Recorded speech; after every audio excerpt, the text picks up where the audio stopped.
Hi everyone, welcome आपका नई class में। सो होप मैं आशा करता हूँ आप सब बढ़िया होंगे और अच्छा कर रहे होंगे। बाकी वर्ल्ड में जो हो रहा है उसके लिए मैं काफ़ी चीज़ों के बारे में डिस्कस अभी नहीं कर सकता हूँ। जो कुछ हो रहा है ठीक नहीं है, ऐसी चीज़ें नहीं होनी चाहिए। We are humans and we have to respect the things we develop for their rules and rules upon us. तो इन चीज़ों के बारे में हमें सोचना चाहिए। जिन लोगों को शासन करने के लिए हम लोगों ने पावर्स दी है, उन लोगों को हमें एक चीज़ सिखाने के लिए एक चीज़ सिखाना चाहिए, उनको एक संदेश देना चाहिए कि आप जिस तरीके से चीज़ें कर रहे हैं उससे दुनिया का हर आदमी प्रभावित हो रहा है। तो ये जो चीज़ें हो रही हैं उस पर मैं बोलूंगा, एक वीडियो बनाते हैं, उस पर बात करते हैं। फिर यूक्रेन और जो उसका रशिया का बात चल रही है उस पर हम वीडियो फिर बाद में बनाएंगे। बाकी जो इसका बैकग्राउंड था मैंने आपको वीडियो में करंट इवेंट्स में दे दिया था। बाकी अलग से एक वीडियो पे फिर बात करेंगे। तो बेसिकली हम अपना सीडीपी के आज टॉपिक पे आते हैं, जो हमारा मेन आज का लेक्चर है। इस पर हम बात करेंगे नया लेक्चर। ये लेक्चर आपका पिछले दिन होने वाला था, बाकी रिकॉर्ड लेक्चर हुआ है तो कुछ टेक्निकल इश्यूज की वजह से लेक्चर ठीक नहीं होता और मेरी कुछ हेल्थ इश्यूज भी ठीक नहीं थी, जिसकी वजह से मैं क्लास रिकॉर्ड नहीं कर पा रहा था। तो वो अच्छी क्लास नहीं हो पा रही थी, तो मैंने सोचा लेक्चर करेंगे तो अच्छे ही करेंगे, वरना नहीं करते तो ज़्यादा ठीक है। चीज़ें आप तक अच्छी पहुंचे तो वो ज़्यादा बढ़िया है, क्योंकि सिलेबस मैंने मेरे पोर्शन का है वो 80 to 90% कवर हो चुका है। 2 से 4 क्लासेस और बची, खत्म हो जाएगा, तो कोई दिक्कत नहीं, आराम से कर लेंगे। बाकी आपका जो नोट्स है वो आपका नोट्स आपको नेक्स्ट वीक में संडे तक डेफिनेटली आप तक पहुंच जाएगा ई बुक के फॉर्मेट में, क्योंकि मैं नोट्स को एक बुक के फॉर्म में देना चाहता हूँ आपको। प्रिंटेड नोट्स एक पॉइंट वाइज ऐसा कुछ नहीं देना चाहूंगा। एक ई बुक का नोट्स आएगा आपके पास सुपर टेट के एग्जाम के लिए। तीनों चीजें उसमें इंक्लूड होंगी, सीडीपी का पोर्शन, टीएस का पोर्शन और एलएस का पोर्शन। तो उसमें हमने तीनों चीजें इंक्लूड करके उसको हम डेवलप कर रहे हैं, बना रहे हैं, हमारी टीम लगी हुई है लगातार। सो चैनल को अगर अभी तक सब्सक्राइब नहीं किया तो प्लीज सब्सक्राइब करें, और वीडियो को लाइक नहीं किया तो तुरंत लाइक करें। हमारा जो आज का टॉपिक है सीखने के लिए वातावरण का सृजन करना, इस पर हम बात करेंगे। पिछले 3-4 क्लास में हमने बात कर ली थी व्यक्तिगत भिन्नता, बालक के विकास को प्रभावित करने वाले कारक, लर्निंग की आवश्यकता क्या पड़ी, और बाकी समावेशी वगैरह शिक्षा, बाकी चीजों के बारे में बात करते हुए चले आ रहे हैं। तो आज बेसिकली इसी पे बात करनी है। छोटा टॉपिक है, शॉर्ट में रखेंगे, हल्की हल्की चीजें जो जानने लायक है उन्हीं पे बात करते हुए निकलेंगे, और लगभग आपका 25 से 30 मिनट में लेक्चर हम खत्म करने की कोशिश करेंगे। चीजें आपको क्रिप्स रखना, शॉर्ट रखना। बाकी कमेंट बॉक्स में फीडबैक जरूर दिया करें, जिससे कि हमारी टीम उस पर आगे चीजों को और ठीक कर पाए। तो बेसिकली देखो होता क्या है कि हम जब चीजें पढ़ते हुए चले आ रहे थे, सीखने के लिए वातावरण का सृजन करना, तो इसमें इस चीज की जरूरत क्यों पड़ी। हमने व्यक्तिगत भिन्नता की बात कर ली, बालक के विकास को प्रभावित करने वाले कारकों की बात कर ली। जब सारी चीजों की बात कर ली तो हम पढ़ने के वातावरण, सीखने के वातावरण की चीजों को ही जानना चाहेंगे, सीखना चाहेंगे, पता करना चाहेंगे। यहाँ पे आप पढ़ने के लिए लिखे, सीखने के लिए भी लिख सकते हैं, बट अप्रोप्रिएट नहीं लगेगा, क्योंकि हम लर्निंग की बात यहाँ पे नहीं कर रहे। बेसिकली जो डायरेक्ट हमारा फोकस इन टॉपिक है वो आपका है रीडिंग। रीडिंग एनवायरनमेंट की बात करेंगे आज हम।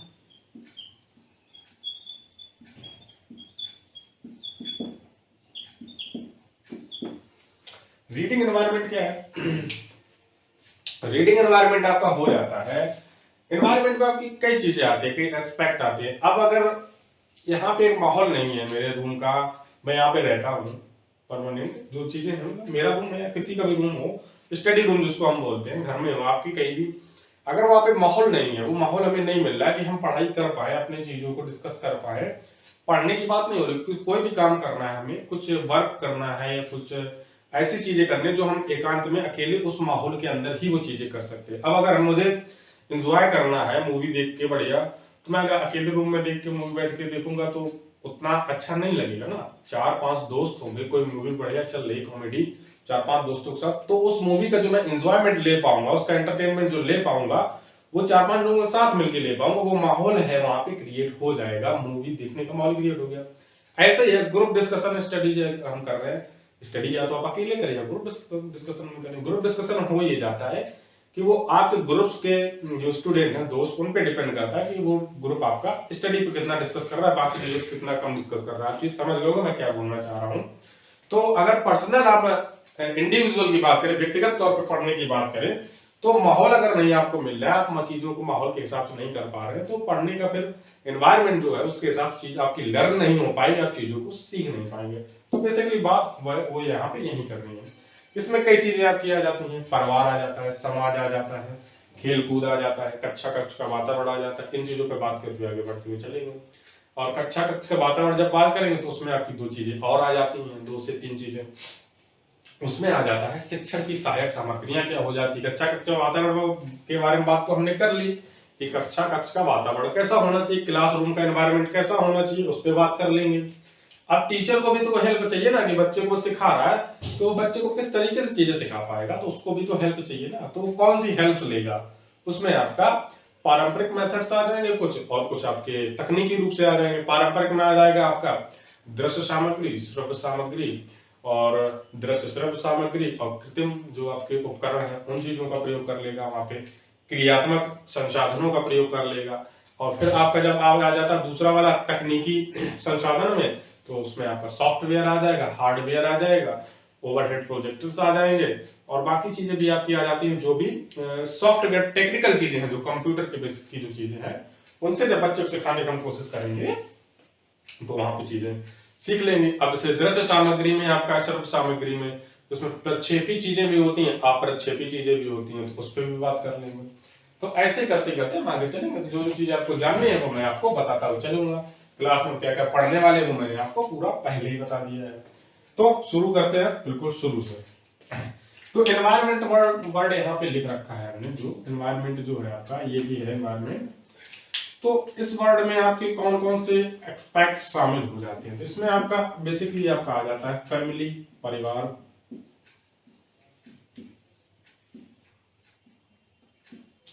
सेकंड आ जाता है आपका समाज,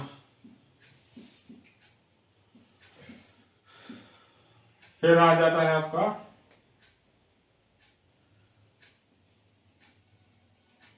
कक्षा कक्ष,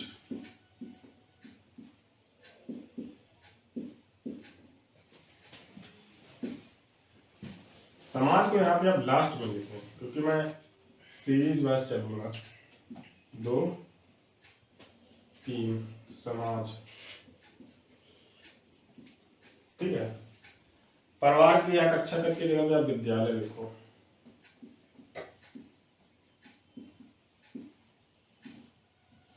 अब बढ़िया है, अब ठीक है।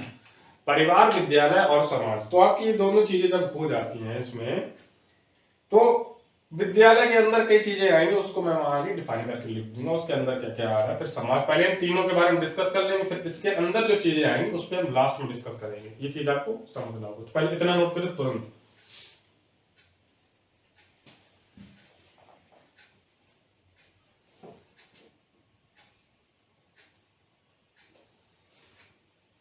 ठीक है। यहां पे लिख लो फैमिली, यहाँ पे लिख लो स्कूल, यहाँ पे लिख लो सोसाइटी।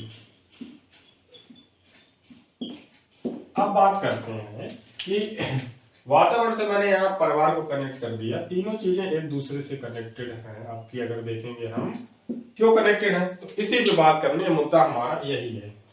तो बेसिकली होता क्या है, जब बच्चे का फर्स्ट प्रायोरिटी, मतलब ये 3 मूल संसाधन है बच्चे की जिंदगी के, 3 मूल स्वरूप है, मूल बोला जाता है इनको, मौलिक जो उसके सीखने के लिए प्रभावी रूप से कार्य करते हैं, वो 3 मौलिक चीजें कौन सी हैं, तो आपका परिवार है, विद्यालय है, समाज। बच्चा इन्हीं 3 जगहों से सबसे ज्यादा सीखता है।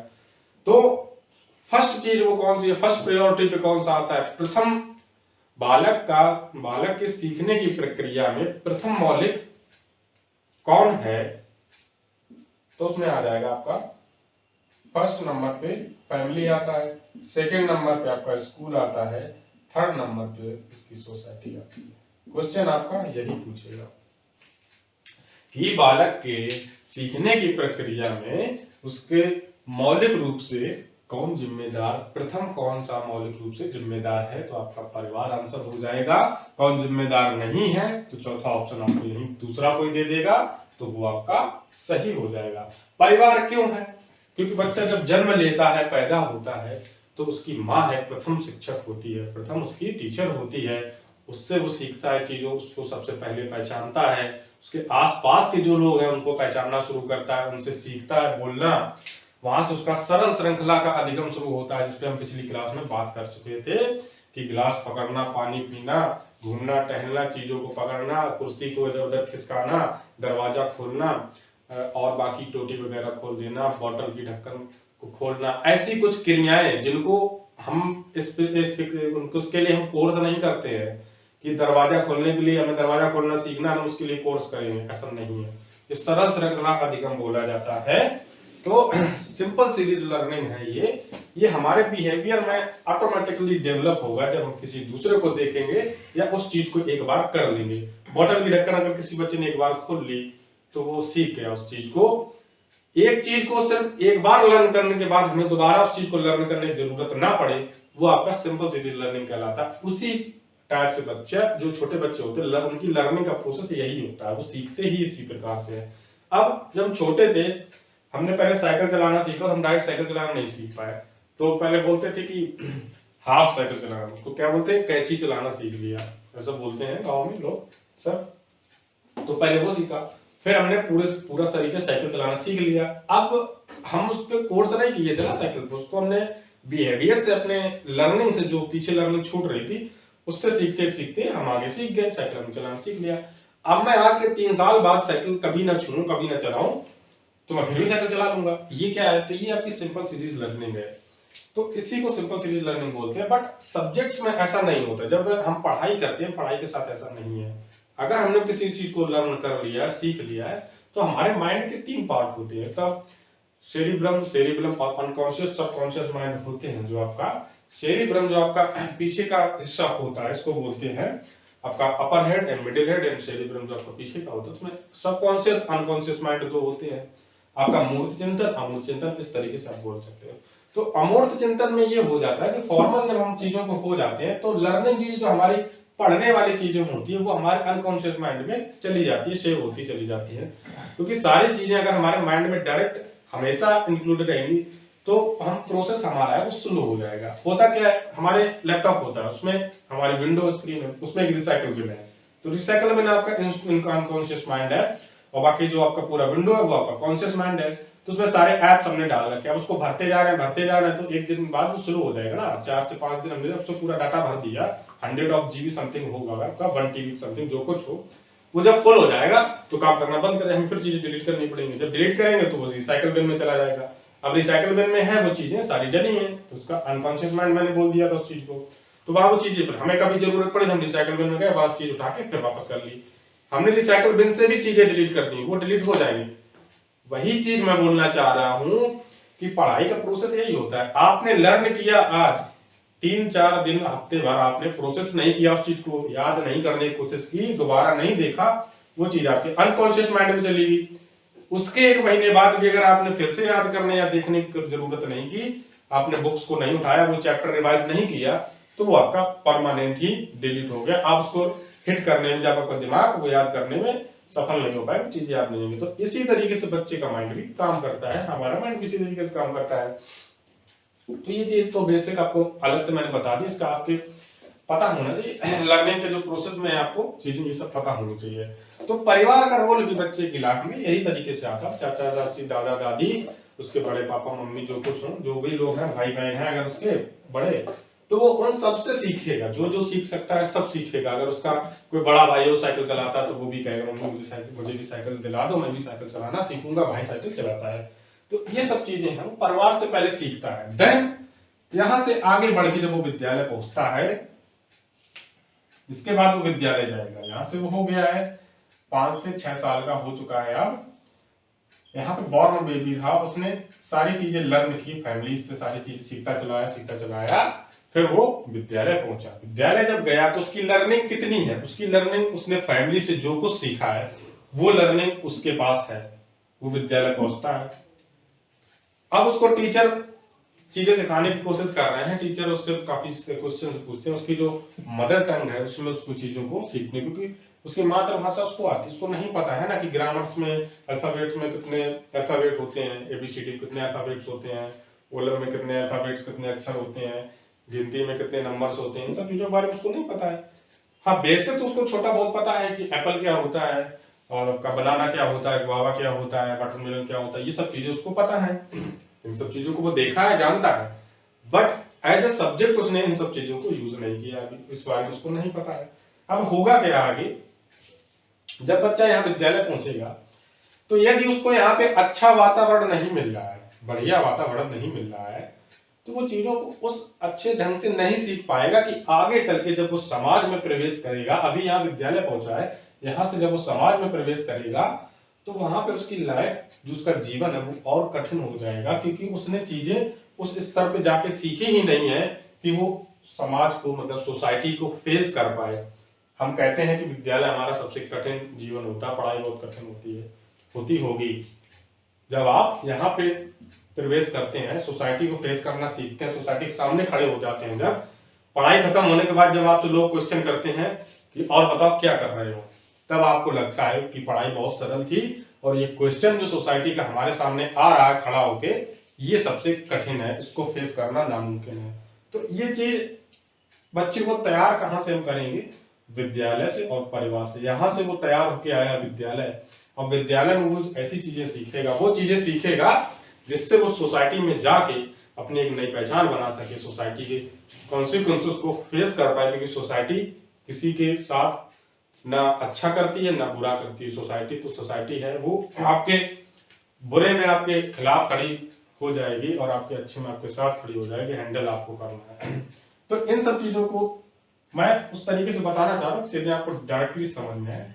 तो विद्यालय में फिर आपका आता है कि वातावरण अच्छा होना चाहिए, वातावरण की बात हो रही, क्योंकि यहाँ जब वो परिवार से ये बच्चा निकला है, ये जो बॉय आपका है, ये जिस फैमिली से आ रहा है, इसकी फैमिली काफी पढ़ी लिखी है, काफी अच्छी फैमिली है, और इसके कल्चर एंड वैल्यूज जो है, इसके संस्कृति और मूल्य हैं, वो उनके घर के अच्छे हैं। इसके घर में दादा दादी भी हैं, बड़े मम्मी बड़े पापा भी हैं, चाचा चाची भी हैं, और मम्मी पापा उसके हैं, बड़े भाई बहन भी हैं। तो इसका जो बच्चे का नेचर और बिहेवियर है वो बहुत ही अच्छा है, बहुत ही रिस्पेक्टफुल बिहेवियर है, और अच्छी सोसाइटी से बच्चा निकल के आता है। अब विद्यालय जब वो पहुंच रहा है तो लाजमी सी बात है कि इनकी फैमिली के लोगों ने जो होंगे अच्छे विद्यालय में ही तो एडमिशन दिलाया होगा ना, बढ़िया, जब उनकी फैमिली अच्छी है तो अच्छे विद्यालय में एडमिशन भी दिलाया होगा। अब हो क्या रहा है, लेकिन विद्यालय में उन्होंने एडमिशन तो अच्छा दिला दिया, लेकिन वहां का एनवायरमेंट अच्छा नहीं है, वातावरण वहां का ठीक नहीं है। और जो आपका पाठ्यक्रम के बारे में बात हम करेंगे, इसमें 4 से 5 एक्सपेक्ट होते हैं आपको, उसके बारे में बात करनी होती है। तो अभी तो हम वातावरण के बारे में बात कर रहे हैं। तो अब होगा क्या, जब बच्चा यहाँ विद्यालय पहुंच गया है, विद्यालय में जाने के बाद अब वहां पे उसको क्या क्या चीजें अवेलेबल होनी चाहिए जिससे कि वो, उसकी लर्निंग है, लर्निंग प्रोसेस अच्छी रहेगी, उसकी जो रीडिंग है वो अच्छी रहेगी, वो अच्छी चीज तो सीख पाएगा। देन हम उसके बाद आ जाएंगे सोसाइटी पे, सोसाइटी पे बात करेंगे। तो मैं अभी सोसाइटी को यहाँ पे इरेज कर दे रहा हूँ, क्योंकि ये सबसे लास्ट में आपकी बात करनी है। फिलहाल हम विद्यालय पे हैं, तो विद्यालय में अभी मुझे 4 से 5 चीजें आपको बतानी है, तो उसको लिखना पड़ेगा, तो इरेज अभी मैं कर दे रहा हूँ। अब विद्यालय में आपका, पहले तो आप इतना नोट करें, क्योंकि मैं नीचे लिखूंगा फिर आप कंफ्यूज हो जाएंगे। पहले परिवार, विद्यालय और समाज जो लिखा था यहाँ पे, वो भी नोट कर लें साथ में, तीनों चीज एक साथ कर लें। फिर परिवार में जो कुछ बता दिया है यहाँ पे, परिवार में मैंने बताया, परिवार फैमिली डाल के, कि बच्चे का जो प्रथम सीखने का स्कूल होता है, प्रथम सीखने का विद्यालय होता है, उसका परिवार होता है। प्रथम लर्निंग उसकी जो शुरू होती है वो परिवार से शुरू होती है। इस टाइप की हेडिंग आप लिख सकते हैं। बाकी क्वेश्चन आपका क्या बनेगा मैंने बता दिया था, कि मौलिक जिम्मेदार जो कौन है, जो प्रथम रूप से, वो आपका परिवार है। ठीक है, ये हो जाएगा। फिर हम विद्यालय में बात करेंगे, फिर समाज पे, तो तीनों पहले एक साथ लिख लो, फिर बात करेंगे आगे।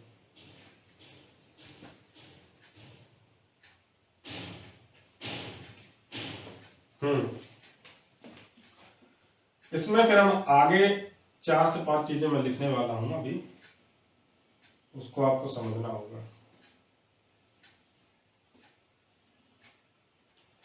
क्या लिखने वाला हूं, विद्यालय, तो पहली बात हो गई पाठ्यक्रम।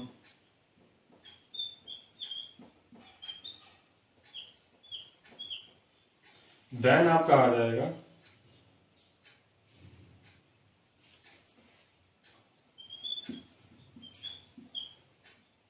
खेल कूद वातावरण।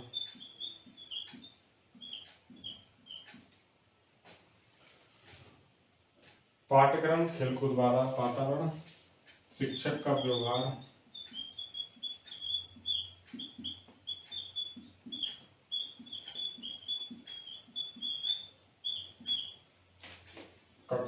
कक्ष का वातावरण।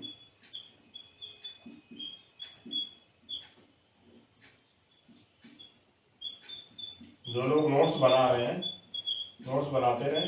नेक्स्ट वीक आपको सैटरडे या संडे में आज ही के दिन तक आपकी ई बुक आपके सामने होगी, ये मैं कह रहा हूँ अभी। चारों ये आपके इम्पोर्टेंट हो जाएंगे इसमें। जिस तरीके से मैंने लिखा इसी तरीके से लिखते चलेंगे तो थ्योरी कम पढ़नी पड़ेगी, चीज़ें आपको समझ में जल्दी आ जाएंगी। क्वेश्चन इसी से बनेंगे, थ्योरी पढ़ने का कोई ज़्यादा मतलब नहीं। बस थ्योरी मैं बोलता जाता हूँ, वो सुन लिया करें। लिखने वाली चीज़ें वो बोर्ड वाली लिखा करें बस, ठीक है। हाँ, तो परिवार के बाद हम पहुंचे विद्यालय। जब विद्यालय बच्चा गया तो विद्यालय में क्या क्या चीजें हैं जिसका हमें ध्यान रखना है कि बच्चे की जो लर्निंग है, जो उसकी रीडिंग है, वो अच्छे तरीके से हो पाए। तो विद्यालय में जो पहली चीज है वो आपका हो जाएगा पाठ्यक्रम।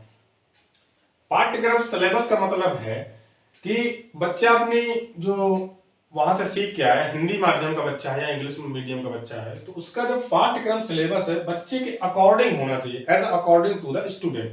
पाठ्यक्रम टीचर्स के अकॉर्डिंग नहीं होना चाहिए।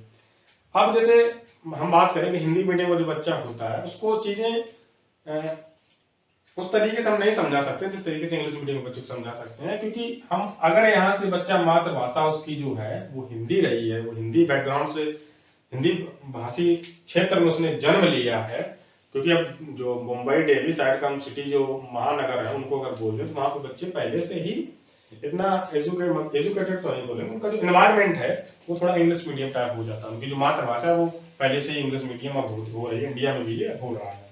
तो मैं यही बोलना चाह रहा हूँ कि बच्चा अगर हिंदी भाषी क्षेत्र से आके जन्म लेके आता है तो उसका जो पाठ्यक्रम है, पाठ्यक्रम में उसके क्षेत्र के हिसाब की चीजें होनी चाहिए, हिंदी भाषी क्षेत्र के हिसाब की चीजें भी इंक्लूडेड होनी चाहिए, जिससे कि वो चीजों को जल्दी लर्न कर पाए, जल्दी सीख पाए और समझ पाए।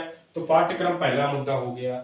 सिलेबस एकदम ब्रॉड नहीं, बड़ा नहीं होना चाहिए, सिलेबस छोटा होना चाहिए। चीजें ठीक तरीके से करने के लिए कुछ ऐसे पार्ट, छोटे छोटे पार्ट, उसका होमवर्क है कम दिया जाए, उसके बस्ते का कम वजन रखा जाए, होमवर्क के हिसाब से चीजें करवाई जाए, जो जितना चीजें हो सके उसको विद्यालय में ही सिखाई जाए, घर के लिए चीजें कम दी जाए। कि ये पता चला कि यहाँ से गया, पहले तो 5 घंटे स्कूल में पढ़ाई हुई, फिर घर जाके 5 घंटे होमवर्क किया, तो बच्चे का सर्वांगीण विकास तो छोड़ो, वो 1 महीने बाद खुद को एक मजदूर की तरह फील करने लगेगा और उससे स्कूल से नफरत करने लगेगा।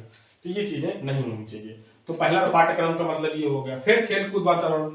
अब बच्चा विद्यालय जा रहा है, घर पे वो खेलता था पहले बढ़िया, एकदम खूब मस्ती से घूमता था, 5-6 साल में जब तक रहा, विद्यालय नहीं जाना शुरू किया था तो घर में जो फैमिली थी उसको वो खेलते थे भी, बाहर जाता था खेलने, सब कुछ चीजें सीखता था, उस तरीके से कर रहा था।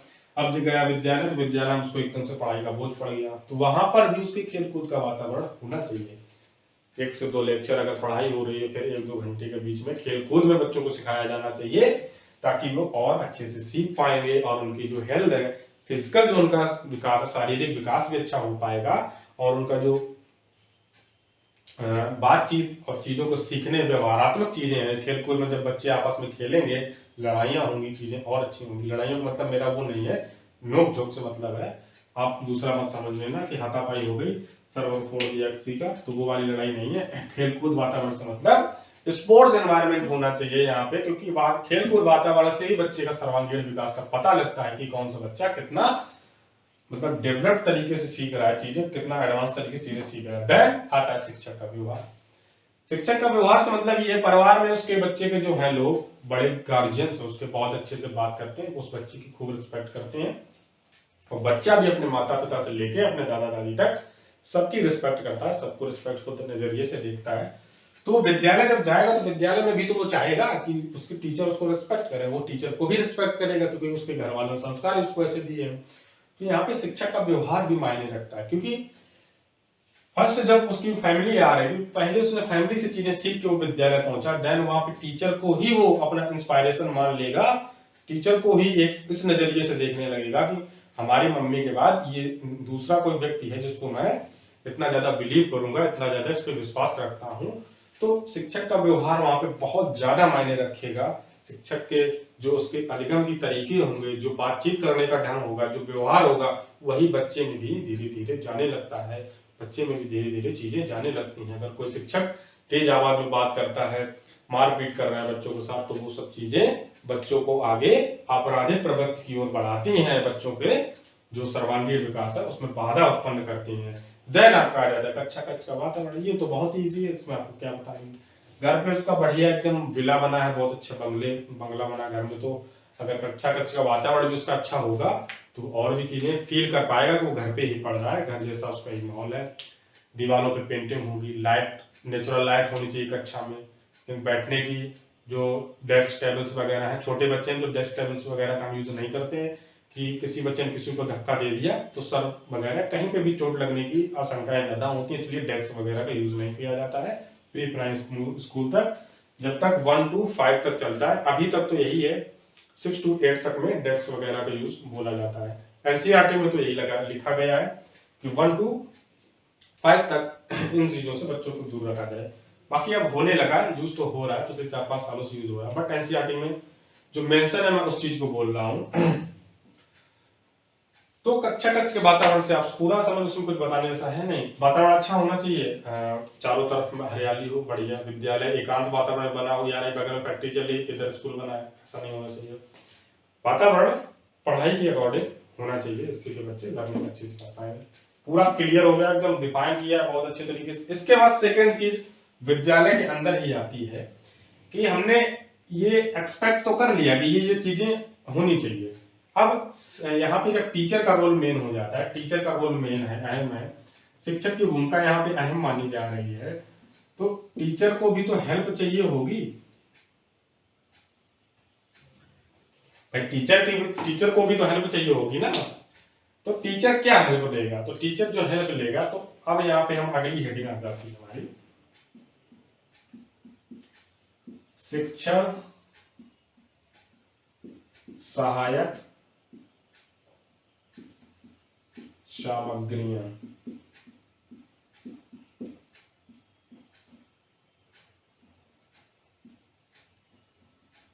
वैसे तो अलग लिख के बता सकता था, इसलिए ऐसा मैं जो आपका ग्राफ डिजाइन कर रहा हूं कि आपको चीजें एक साथ कनेक्ट होते हुए चली जाए, सब आपको एक बार में समझ में आ जाए। तो शिक्षण सहायक सामग्रियां में हम बात कर लेंगे, तो इसमें 2 टाइप की होती हैं आपकी। 2 टाइप की कौन सी होती हैं? परंपरागत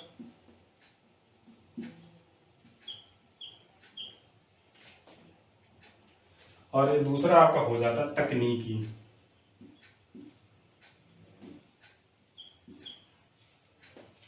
परंपरागत तकनीकी में भी अंदर आपकी कई चीजें हैं, तो पहले तो लिख देंगे यहाँ पे, दिख रहा होगा कि नहीं पता नहीं, इतना नोट करें, फिर इसको मैं ऊपर नोट करूंगा।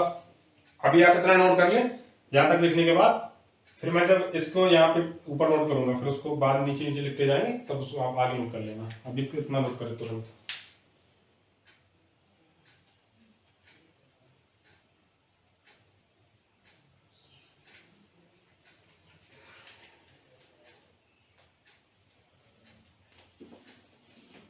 कर लिया होगा, जो हेडिंग्स मैंने नीचे डाली थी वो वहीं के आगे से ही मैं यहाँ ऊपर लिखूंगा, तो आपको चीजें और समझ में आती हैं। डिजिटल बोर्ड हो तो पेज अप डाउन होता जाता है, चीजें लिखी भी रहती हैं, पूरा आपको एक बार बता दिया जाए, दोबारा रिवाइज भी करवा दिया जाए तुरंत। टेक्नोलॉजी का यूज है, जितनी टेक्नोलॉजी उतनी चीजें और अच्छी हैं। तो क्या था, शिक्षण सहायक सामग्रियां, शॉर्ट में लिख दिया है, ठीक है, कंफ्यूज ना होगा। यहाँ पे आ गया आपका परंपरागत, यहाँ पे आपका आ गया तकनीकी। परंपरागत में कौन है? श्रव्य, दृश्य, श्रव्य और दृश्य दोनों, और आपका हो जाएगा क्रियात्मक संसाधन। खेलकूद की चीजें, क्रियात्मक संसाधन खेलकूद की चीजें। तकनीकी में आपका आ जाएगा सॉफ्टवेयर, देन आपका आ जाएगा हार्डवेयर,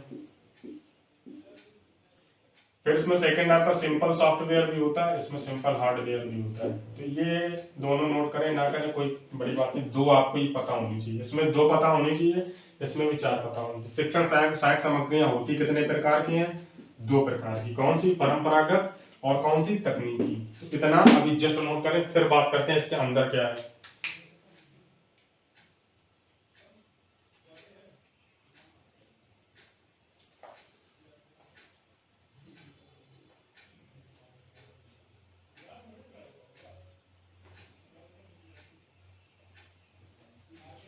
तो श्रव्य में आपकी जो सुनने वाली चीजें आ जाएंगी, दृश्य में जो सिर्फ देखने वाले चलचित्र वगैरह। तो दृश्य में सिर्फ देखने की बात हो रही है, सुनने वाला मत मिला देना, वो आपका दृश्य श्रव्य हो जाएगा, इसमें टीवी हो गया। ठीक है। दृश्य में आपकी दो चीजें और हैं, प्रक्षेपी, अप्रक्षेपी।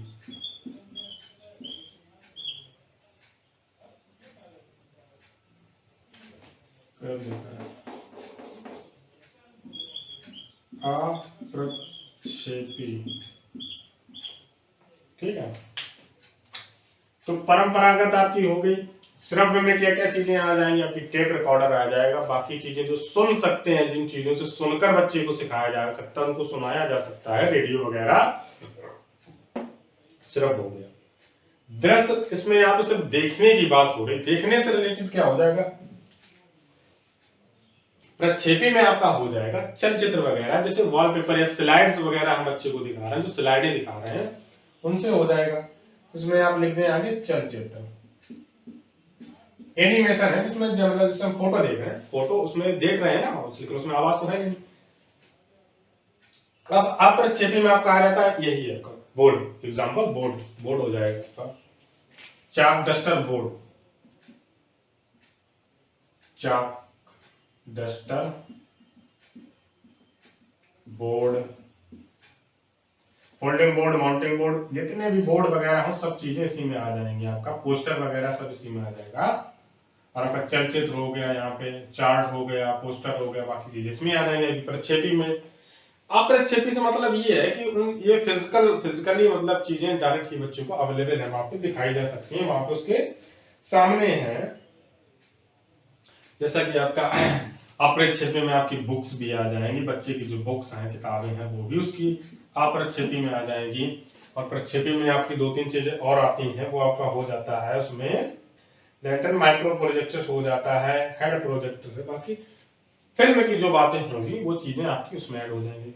श्रव्य दृश्य सामग्री में क्या आ जाता है आपका? इन दोनों में जो जो चीजें हैं वो जब हम दोनों साथ इंक्लूड कर देंगे इसमें, तो आपका हो जाएगा श्रव्य दृश्य सामग्री। आपका हो गया टीवी या फिल्म, कुछ बच्चे को दिखाना, जो उसकी श्रव्य दृश्य सामग्री में आ जाता है। क्रियात्मक संसाधन में आ जाता है ये कि बच्चे को क्रीड़ा करवा के, खेल खेल में जब हम बच्चे को सिखाने की बात करते हैं तो उसका क्रियात्मक संसाधन में आ जाता है। क्रियात्मक जो पहलू है उनमें आ जाता है। और यहाँ पे जैसे बच्चे को किसी कहानी के बारे में सिखाना है, कोई पाठ है, कोई लेसन है, उसकी अभिनय की वहां पे प्रक्रिया, हिंदी का कोई लिटरेचर का टॉपिक है, जैसे दुष्यंत का टॉपिक है, वो हमें सिखाना है, तो हमने 4-5 बच्चों को वहां पे चीजें बता दी कि बेटा आपका ये कैरेक्टर है, आपका ये आप अभिनय करके हमें बताएं, दिखाएं। तो इससे बच्चों की समझ बढ़ेगी और जो पाठ है, वो जो लेसन है, वो और अच्छे से लर्न कर पाएंगे और अच्छे से सीख पाएंगे। तो अभिनय की चीजें हैं, नाटक वगैरह है, नाटक प्रस्तुति वगैरह है, वो आपका क्रियात्मक संसाधन में आ जाता है। अभिनय है, नाटक है, क्रियात्मक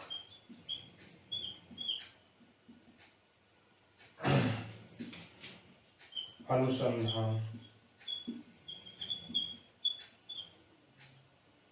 ये सब चीजें आपकी इसमें इंक्लूड हो जाएंगी। देन आपका आ जाता है सॉफ्टवेयर। सॉफ्टवेयर से मतलब ये हो जाता है बच्चे को कंप्यूटराइज तरीके से कंप्यूटर के चीजों के बारे में बताना, उनको उस तरीके से सिखाना। जैसे कोई मैं उनको स्लाइड वगैरह दिखानी है, तो यहाँ पे जब प्रक्षेपी की बात कर रहे थे तो यहाँ पे हम सॉफ्टवेयर के जरिए दिखा रहे थे। हार्डवेयर में आपका हो गया ओवरहेड प्रोजेक्टर की बात हो रही थी, जो आपकी अप्रक्षेपी में आ जाता है आपका ओवरहेड प्रोजेक्टर। तो ये चीज भी यहीं से कनेक्ट हो जाती है। प्रक्षेपी आप सॉफ्टवेयर में डाल दें, अप्रक्षेपी आप हार्डवेयर में डाल दें, दोनों चीज आपकी यहाँ क्लियर हो जाएगी। इतना हो गया, तुरंत नोट करें। लास्ट चीज आपकी बची है समाज, उस पर डायरेक्ट 1-2 मिनट की लाइनें बोलनी है, 3 मिनट की, और उसके बाद टॉपिक आपका फिनिश, एकदम से खत्म, पूरी चीजें क्लियर हो गई। क्वेश्चन आपका कहां से यहां से बनेगा, डायरेक्ट ही मैं बता दे रहा हूं। क्वेश्चन आपका पहला जो बनेगा शिक्षण सहायक सामग्री, वो 2 हो जाएगा। कितनी होती है? परंपरागत तकनीकी क्या होता है, ये हो जाएगा। और श्रव्य में दृश्य क्या है, श्रव्य दृश्य सामग्री परंपरागत में कौन कौन होता है, ये चीजें हो जाएंगी। और तकनीक में क्या हो जाएगा आपको, सॉफ्टवेयर और हार्डवेयर चीजें, ये हो जाएगा। तो इस तरीके से चीजें आपकी ठीक हो जाएंगी। तब तक नोट करें तुरंत। फिर आते हैं नेक्स्ट आपका समाज है, उस पर बात करते हैं।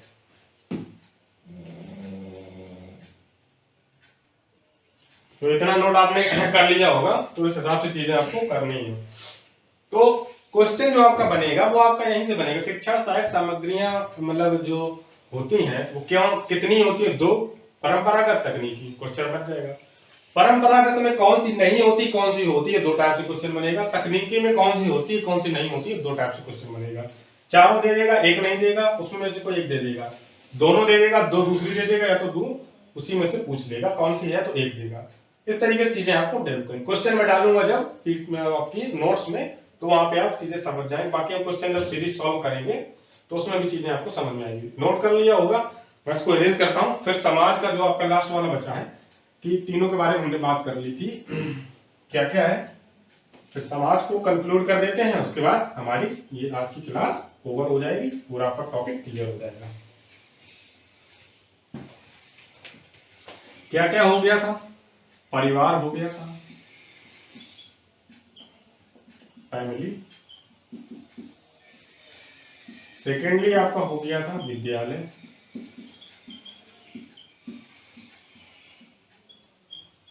स्कूल।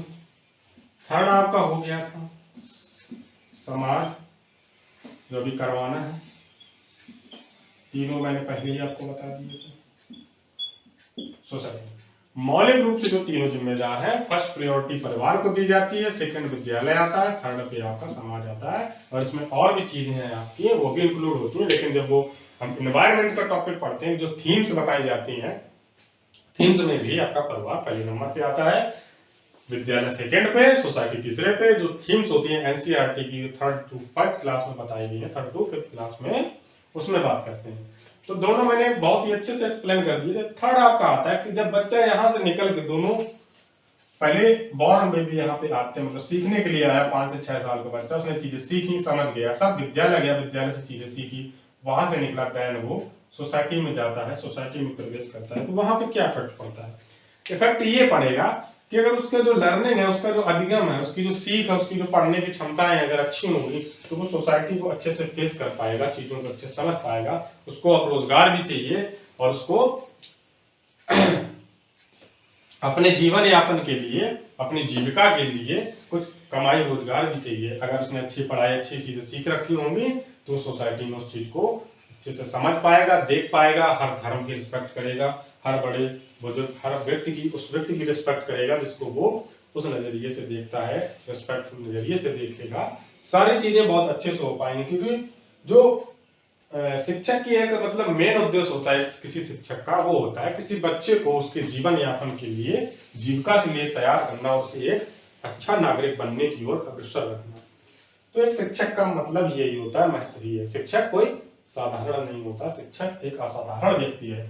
ये चीज आपको समझनी होगी, आपकी भी कल के शिक्षक बनने वाले हैं। चीजें क्लियर हो गई होंगी। ज्यादा बताने की, अब अगर एक्सप्लेन करते रहे तो 2-3 घंटे करेंगे, तब भी नहीं हो पाएगा। खत्म करने का तो मतलब बनेगा ही, करना पड़ेगा, क्योंकि चीजें फिर ज्यादा बोरिंग होने लगेंगी। समझने में जो चीजें थी मैंने बता दिया। परिवार से बच्चा निकलेगा, विद्यालय पहुंचेगा, वहां क्या क्या तरीके उसके लिए होने चाहिए, किस तरीके का वातावरण होना चाहिए, विद्यालय की बात कर ली। समाज में किस तरीके का वातावरण होना चाहिए, इस पर बात कर ली। अब अगर समाज ही ठीक ठाक नहीं है, कोई बच्चा अगर स्लम एरिया में रह रहा है, स्लम्स एरिया जिसको बोला था, गरीब दबा कुचला समाज जिसको बोलते हैं, वहां पर रह रहा है, तो उसका जो है विद्यालय परिवार तो फिर मतलब ही नहीं आता ना। वो सोसाइटी ही उसकी खराब है। और परिवार और विद्यालय निकले कहाँ से? सोसाइटी से ही निकले हैं। समाज अगर खराब है तो वहाँ समाज खराब में विद्यालय तो होंगे नहीं। वहाँ के परिवार तो इतने डेवलप नहीं है कि वहाँ के परिवार ही इतनी अच्छी फैमिलीज हो सके, समाज ही वहाँ का जब खराब है। तो ये चीज तीनों आपस में इंटरकनेक्टेड है, इनरिवर्सिबल है, इनको बदला नहीं जा सकता है। अगर आपके समाज अच्छा है तो वहाँ विद्यालय भी अच्छे होंगे, वहाँ परिवार भी अच्छी होगी, वहाँ की फैमिली भी अच्छी होगी, वहाँ के बच्चे अच्छे होंगे। अब स्कूल जब जाएंगे तो सोसाइटी में बाहर निकलेंगे तो नाम करेंगे, इस देश का नाम बढ़ाएंगे। तो ये चीजें आपको क्लियर हो गई होंगी। देन अब आते हैं अपनी मेन जो अपना लेक्चर है उसको ओवर करते हैं। और क्लास को मैं ऑफ करने वाला हूँ, तो अब 2-3 चीजें आपसे बोलनी है तो मैं बोल दूँ। पहली बात तो ये कि हम अभी स्टूडियो सेटअप में काफी बिजी हैं, जिसकी वजह से कुछ क्लासेस हमने अभी आपकी ऑफ कर रखी है। तो इसमें आप सहयोग दें हमारा। अगर सहयोग देंगे तो जो कुछ लाइटिंग्स का आप ये फेस करते हैं, लाइटिंग्स वगैरह आपको दिखती है, बाकी चीजें हैं, कोई बोलता है आवाज कम आ रही है, तो हम सेटअप को इम्प्रूव कर रहे हैं। आप हमें अगर 4 से 5 दिन का टाइम देते हैं, चीजें अभी चल रही इसी तरीके से चलती रहेंगी। 4 से 5 दिन के बाद आपको जो इम्प्रूवमेंट दिखेगा हमारे स्टूडियो में, वो फिर आप हमें फीडबैक देना कि हम आपके लिए मेहनत कर रहे हैं नहीं कर रहे हैं। तो आपका सहयोग हम चाहते हैं, आप हमें सहयोग दें। बाकी हो सकता है आज क्या आपकी अनुसर की क्लास जल्दी आने वाली है। आज सैटरडे है, सैटरडे मेरी क्लास ये हो गई है। बाकी मैं 2 क्लासेस और डालने वाला था, बट अब नहीं डालूंगा। किस लिए कि अगर मैं तीनों लेक्चर एक साथ डाल दूंगा तो फिर उस तरीके से चीजें हो नहीं पाएंगी। आप एक लेक्चर पर फोकस करें तो ज्यादा ठीक रहेगा। अगर होगा रिकॉर्डेड फॉर्म में है वीडियो, अगर होगी तो मैं वो वीडियो अपलोड करवा दूंगा, बोल दूंगा टीम से, तो वो लेक्चर भी आपका अपलोड हो जाए। वो होगा आपका जीवन कौशल का एक लेक्चर होगा, छोटा सा टॉपिक, 15 मिनट की वीडियो होगी, ज्यादा नहीं। तो अगर आज नहीं हो पाता तो मैं कल संडे को दोनों लेक्चर आपकी डलवा दूंगा, एक सुबह टाइम एक शाम टाइम, क्योंकि संडे की सारी क्लासेस कल ऑफ रहेंगी। ना कुंदन सर की क्लास होगी, ना अनुज सर की, किसी भी सर की क्लास नहीं। संडे को अगर कोई आपको पढ़ाएगा तो सिर्फ मेरी क्लास हुआ करेगी, या तो मैराथन किया करेंगे, या और भी कई चीजें हैं उन पर डिस्कस कर लिया करेंगे। तो संडे को आपकी क्लासेस ऑफ रहेंगी, ये आपको पहले से पता होना चाहिए, सिर्फ मेरी क्लास छोड़ के। तो आज ये लेक्चर आप कर लिए हैं, आपका लेक्चर हो गया, 5वीं क्लास हमारी हो गई है। 2 टॉपिक बचे हैं आपके सीडीपी में, 2 टॉपिक आपके बचे हैं जीवन कौशल में, और 3 टॉपिक आपको बचे हैं शिक्षण कौशल में। तो मैं कोशिश करूंगा कल एक शिक्षण कौशल की वीडियो और आपकी लाइफ स्किल जीवन कौशल की एक वीडियो, 2 लेक्चर आपको कल मिले। नहीं मिल पाते हैं तो उसके लिए सॉरी, क्योंकि बिजी हम ज्यादा हैं, बहुत ज्यादा। आपके लिए इतना लेक्चर ला पा रहे हैं, ये बहुत बड़ी बात हमारे लिए है कि हमको अभी भी चीजें प्रोवाइड करवा रहे, क्योंकि इतना बिजी शेड्यूल होने के बावजूद। बाकी ऐसे हमारे साथ जुड़े रहें, चीज मंत्रा फैमिली को आगे बढ़ाते रहें, और मैं यही आशा करता हूँ कि आपकी जिंदगी में आप अपने सफल हो, लाइफ में आप आगे बढ़ पाए, बेहतर कर पाए, अपने माँ बाप का नाम रोशन कर पाए। तब तक के लिए साइनिंग ऑफ, गुड बाय।